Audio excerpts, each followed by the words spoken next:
झारखंड की राजनीतिक तस्वीर तेजी के साथ बदलती हुई नज़र आ रही है। मेरे पीछे जो ईडी कार्यालय का दफ्तर आप देख रहे होंगे, ये कहीं न कहीं अब राजनीतिक गतिविधियों के तौर पर भी देखा जा रहा है।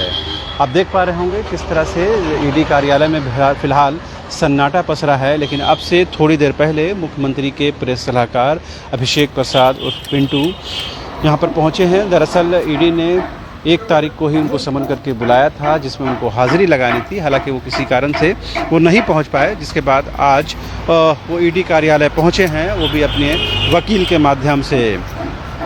जिस तरह से मई के महीने में ईडी की ये कार्रवाई शुरू हुई, जिसकी जद में सबसे पहले जो वर्तमान तत्कालीन सचिव थी और भारतीय प्रशासनिक सेवा की अधिकारी थी पूजा सिंघल, उनके सीए सुमन कुमार, उनकी गिरफ्तारी होती है और उनके ठिकानों से, उनके आवास से, उनके कार्यालय से करीब 19 करोड़ की बरामदगी होती है। पूछताछ के बाद पूजा सिंघल से भी रिमांड पर लिया जाता है और उनसे भी पूछताछ होती है। बाद में उनको भी होटवार जेल जाना पड़ता है। उससे पहले सीए सुमन कुमार होटवार जेल पहुंच जाते हैं। इस बीच ईडी की कार्रवाई लगातार जारी रहती है और संथाल खास करके साहिबगंज ज़िले में अवैध खनन को लेकर उनकी जो कार्रवाई रहती है, वो मुख्यमंत्री के जो विधायक प्रतिनिधि हैं पंकज मिश्रा, उन तक पहुंचती है और पहले उनको रिमांड पर लिया जाता है। रिमांड पर लेने के बाद उनसे लगातार पूछताछ की जाती है। फिलहाल उनकी तबीयत ख़राब है, जिस वजह से उनको हॉस्पिटलाइज किया गया है। इस बीच में एक और डेवलपमेंट होता है, मुख्यमंत्री के प्रेस सलाहकार को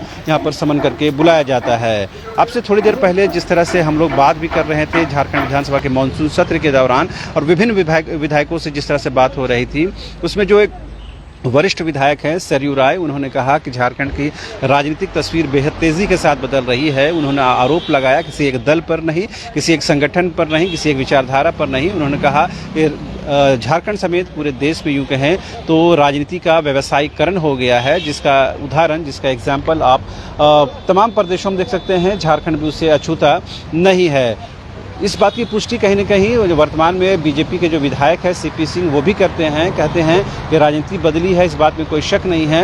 और सिर्फ एक वोट के लिए जिस तरह से अटल बिहारी वाजपेयी की सरकार गिर गई थी, वो राजनीतिक आदर्श कहीं न कहीं गौण हो गया है और अब सब लाभ और हानि को सामने रख करके राजनीति करते हैं और सियासत करते हैं। लेकिन बहरहाल जिस तरह से ईडी की लगातार कार्रवाई चल रही है और पिछले 3 महीने से ज़्यादा समय से ये कार्रवाई हो रही है, उससे कहीं न कहीं ये आकलन लगाया जा रहा है कि आने वाले दिनों में झारखंड की ये कार्रवाई और झारखंड की ये ईडी की कार्रवाई तेज़ी के साथ और आगे बढ़ेगी और कुछ और जो चेहरे हैं उनकी जद में आ सकते हैं, उनकी जकड़ में आ सकते हैं। अब ये देखने वाली बात ये होगी कि मुख्यमंत्री के प्रेस सलाहकार से पूछताछ के बाद क्या कुछ बातें सामने आती हैं, क्या कुछ इनपुट से ईडी को मिलता है और किस इनपुट के बुनियाद पर ईडी ने उनको समन करके बुलाया है।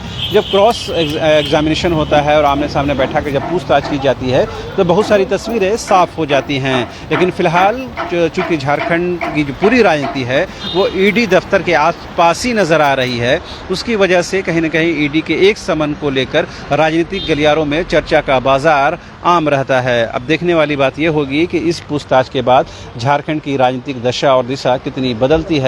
लेकिन एक बात तो बिल्कुल साफ है कि यह ईडी की कार्रवाई हो, ये झारखंड में राजनीतिक अस्थिरता की जो आशंका है, इन तमाम प्रकरणों के बीच में, इन तमाम पूछताछ और तमाम राजनीतिक गतियों के बीच में कहीं न कहीं आम जनता जो है वो गौण हो गई है, उनके मुद्दे गौण हो गए हैं। और कल जिस तरह आपने सुना होगा कि झारखंड विधानसभा के जो स्पीकर हैं रविंद्रनाथ महतो, उन्होंने बीजेपी के 4 विधायकों को सदन को डिस्टर्ब करने के आरोप के साथ उनको निलंबित कर दिया, जिसके विरोध में सदन के बाहर स्वर्गीय अटल बिहारी वाजपेयी की प्रतिमा के सामने तमाम जो लोग हैं वो धरना प्रदर्शन अभी भी कर रहे हैं। और जो बाकी बीजेपी के विधायक हैं वो उनके साथ बाहर निकल गए हैं। विरंची नारायण तो इतना हल्के अंदाज में कहा कि वो स्वतः खुद को निलंबित मानते हैं, लिहाजा वो तमाम निलंबित विधायकों के साथ धरना प्रदर्शन में बैठने के लिए, उसमें शामिल होने के लिए जा रहे हैं। लेकिन तमाम राजनीतिक गतिविधियों के बीच में हमने जैसा कहा कि झारखंड के जो मूल विषय हैं, जो झारखंड के लोगों की जो मूल विषय हैं, जो समस्याएं हैं, उस पर चर्चा नहीं हो रही है और 2 दिन का मात्र सत्र बचा हुआ है। इस दौरान भी अगर जनता के हितों पर, झारखंड के हितों पर, राज्य हित में और समाज हित में अगर कोई काम नहीं होता है तो फिर सवाल उठना लाजमी है। फिलहाल न्यूज़ बाइस्कोप की तमाम जो नज़र है वो ईडी की गतिविधियों पर है, राजनीतिक गतिविधियों पर है। उम्मीद की जानी चाहिए कि जो कुछ भी हो झारखंड के हित में हो, राज्य के हित में हो और झारखंड के 3.25 करोड़ जनता के हितों का ख्याल करते हो। कैमरा पर्सन कुणाल के साथ रांची ईडी कार्यालय के बाहर से शाहनवाज।